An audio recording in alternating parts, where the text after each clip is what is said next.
Hello दोस्तों, राधे राधे। कैसे हो आप सभी? उम्मीद है आप सभी अच्छे होंगे, स्वस्थ होंगे, मस्त होंगे और होना भी चाहिए। मैं भी राधा रानी से यही प्रार्थना करती हूँ कि आप और आपका परिवार हमेशा खुश रहे, स्वस्थ रहे, मस्त रहे। दोस्तों, आज का जो मेरा टॉपिक है वो है श्राद्ध के ऊपर है। जैसे कि आप लोग जानते हो, अभी श्राद्ध चल रहे हैं, जो जिसे बहुत जगह पे कनागत भी बोलते हैं, कई जगह पे पितृपक्ष भी बोलते हैं। तो ये श्राद्ध में होता क्या है कि ये श्राद्ध का जो 16 दिन का समय होता है, ये 16 दिन के लिए हमारे जो पितृ होते हैं ना, वो धरती पे आते हैं। हम इस कामना के साथ आते धरती पे कि मेरे परिवार वाले हमारे लिए, हमारे याद में, हमारे लिए क्या कुछ कर रहे हैं। दोस्तों, अगर आपके पितृ इन 16 दिनों के बाद जब अपने अपने पितृलोक को जाते हैं, तो कहते हैं कि अगर आपके पितृ खुश होकर के पितृलोक में गए हैं, तो आपको पीछे से आशीर्वाद दे करके जाएंगे कि हाँ, मेरे पीछे से तुम्हारा परिवार भी ऐसे ही फले फूले, तुम लोग भी ऐसे खुश रहो। और अगर आपने अपने पितरों को खुश संतुष्ट नहीं किया, आपने अपने पितरों के नाम पे दान पुण्य नहीं किया, उन्हें संतुष्ट नहीं किया, तो वो रुष्ट हो जाते हैं। और जब वो रुष्ट हो जाते हैं, तब वो क्या करते हैं कि वो आपको फिर श्राप दे के जाते हैं। कहीं ना कहीं कहते हैं ना कि श्राप लगता है, पितृदोष लग जाता है, पितृदोष लग जाता है। और आपका परिवार जो है, कहते हैं कि परिवार खुश नहीं रहता है, कुछ ना कुछ परेशानियां लगी रहती हैं। दोस्तों, मेरा यही कहना है कि जब 16 दिन जब हम पूरे साल अपने लिए पूजा करते हैं, तो 16 दिन के लिए हम अपने पितरों के नाम पे ये पूजा पाठ, ये दान, ये पुण्य, ये क्यों नहीं कर सकते हैं? अगर हमारे 16 दिन के पूजा पाठ, दान पुण्य से हमारे पितरों को अगर संतुष्टि मिलती है दोस्तों, तो हमें ज़रूर करना चाहिए, ताकि वो भी जब खुशी खुशी यहाँ इस धरती से पितृलोक को जाएं 16 दिन बाद, तो हमें भी आशीर्वाद दे के जाएँ कि हाँ, हमारा भी परिवार उनके पीछे फले फूले और खुश रहे। दोस्तों, मैं इसी टॉपिक पे आप लोगों से आज बात करने आई हूँ। श्राद्ध पक्ष होता क्या है दोस्तों? तो श्राद्ध पक्ष, दोस्तों, जैसा कि आप लोग जानते हैं कि पितृपक्ष में हमें कुछ कुछ स्टेप्स होते हैं जो हमें फॉलो करना चाहिए, जो कुछ लोगों को पता होता है, कुछ लोगों को नहीं पता होता है। दोस्तों, बस इसी के लिए आज मैं ये छोटा सा एक वीडियो बना रही हूँ कि जिन्हें नहीं पता है उन तक भी ये वीडियो पहुँचे और उन तक भी थोड़ा नॉलेज पहुँचे। दोस्तों, जो स्टेप्स होते हैं उनमें सबसे पहला स्टेप ये होता है कि आप जो हम भोजन बनाते हैं अपने पितरों के लिए, उसे हमें अपने पितरों को किस तरीके से देना चाहिए। सबसे पहले हमें क्या करना चाहिए कि जो हम अपने पितरों के पसंद का जो भोजन बनाते हैं, उसे हम जब पितरों को अपने देते हैं, तो हमें सबसे पहले क्या करना चाहिए कि हमें उसे सबसे पहले भगवान कृष्ण को, भगवान नारायण को, राधा जी को समर्पित करना चाहिए। जब वो प्रसाद बन जाए, जब वो भोजन प्रसाद बन जाए, तब आप उस प्रसाद को अपने पितरों को दे सकते हो। क्योंकि अगर हम डायरेक्ट उसे अपने पितरों को देते हैं ना, तो कहीं ना कहीं इससे हमें भी पाप लगता है और हमारे पितरों को भी लगता है। क्योंकि भगवान नारायण को जब हम समर्पित करने के बाद वो भोजन अपने पितरों को देते हैं ना, तो वो भोजन प्रसाद बन जाता है।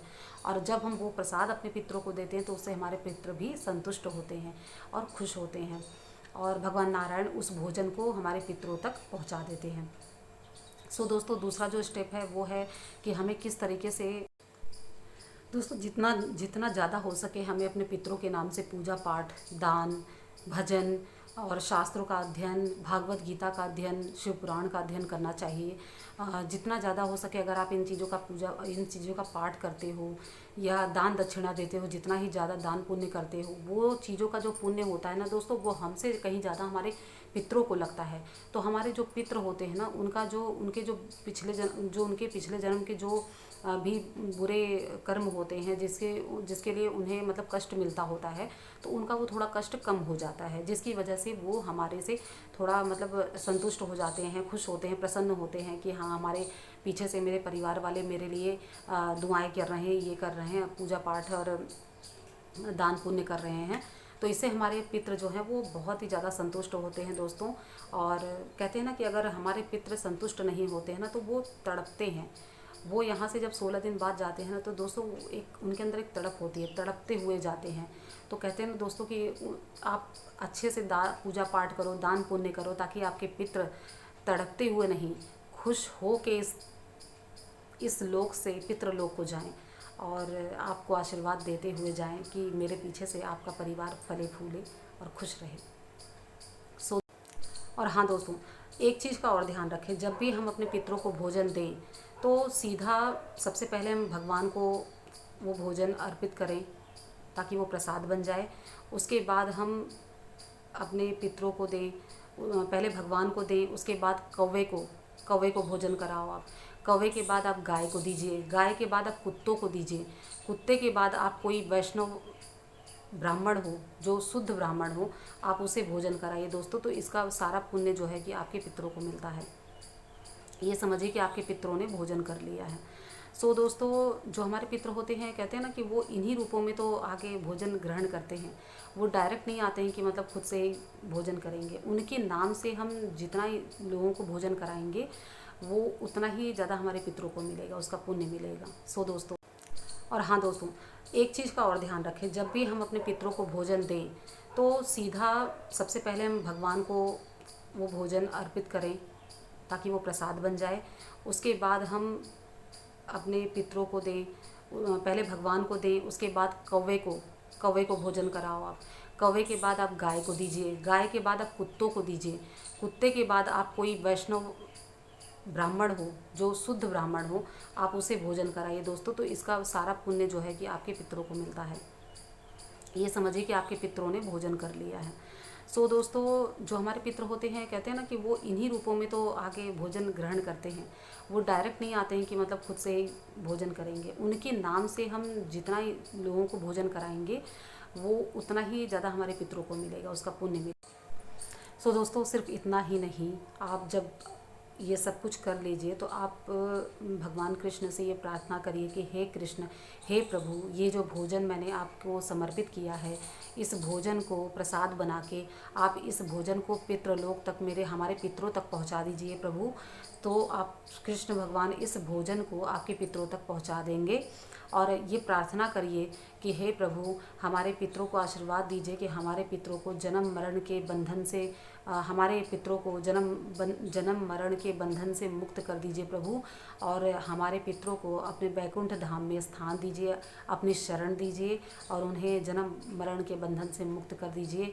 सो दोस्तों, आप जब जितना ही ज़्यादा अपने पितरों के लिए पूजा पाठ और प्रार्थना करोगे, दान पुण्य करोगे, कहने का मतलब यही है कि आपके पितर आपसे उतना ही ज़्यादा संतुष्ट होके जाएंगे, आपसे उतना ही प्रसन्न होंगे, उतना ही आपसे खुश होंगे और आपके परिवार को फलने फूलने का आशीर्वाद देकर ही जाएंगे। और आपके परिवार में कभी कोई पितृ दोष नहीं लग सकता है दोस्तों। आपके परिवार में कभी कोई पितृ दोष नहीं लगेगा। जब हम इन्हीं स्टेप्स को फॉलो नहीं करते हैं दोस्तों, हम अपने पितरों को ये सब कुछ नहीं दे सकते हैं, तो हमारे पितृ तभी हमसे रुष्ट हो जाते हैं और हमारे घर में तरह तरह के पितृ दोष लग जाते हैं दोस्तों। तो कहते हैं कि पितृ दोष से बचने के लिए यही एक उपाय है दोस्तों कि 16 दिन जो होते हैं, आप अपने पितरों के लिए जितना सेवा, जितना दान पुण्य कर लोगे, आप उतना ही ज़्यादा खुश रहोगे और पितृ दोष से बचे रहोगे दोस्तों। सो दोस्तों, यही है। और लास्ट में दोस्तों मैं यही कहना चाहती हूँ कि जो मेरे पास जानकारी थी, मैंने आप लोगों के सामने, आप लोगों के साथ उस चीज़ को शेयर किया है दोस्तों। अगर आप लोगों के पास भी कोई ऐसी जानकारी है कि पितृपक्ष में और क्या करते हैं अपने पितरों के लिए और हम क्या कर सकते हैं, सो दोस्तों प्लीज़ आप लोग कमेंट बॉक्स में कमेंट करके ज़रूर बताइए कि हम पितृपक्ष में और क्या स्टेप्स फॉलो कर सकते हैं अपने पितरों को प्रसन्न करने के लिए। सो दोस्तों, अगर आप लोग कमेंट करके मुझे बताओगे तो इससे हो सकता है कि इससे मेरी भी नॉलेज थोड़ी बढ़े, मुझे भी थोड़ी जानकारी मिल जाए। सो दोस्तों, जाते जाते एक बार और फिर से मैं कहना चाहूँगी कि आप लोग प्लीज़ 16 दिन ही तो आते हमारे पितरों के नाम से यार। हम पूरे साल अपने नाम से पूजा पाठ करते हैं, तो 16 दिन हम अपने पितरों के नाम से क्यों नहीं कर सकते हैं। 16 दिन अपने पितरों के नाम से जितना ज़्यादा हो सके दान पुण्य, पूजा पाठ और भजन कीर्तन करवाइए दोस्तों, जिससे कि आपके पितर इस धरती पे कुछ लालसा लेके आते हैं कि हाँ, हमारे परिवार वाले हमारे पीछे हमारे लिए क्या कुछ कर रहे हैं, और आपसे संतुष्ट होकर ही जाएँ दोस्तों और आपको फलने फूलने का आशीर्वाद देकर जाए दोस्तों।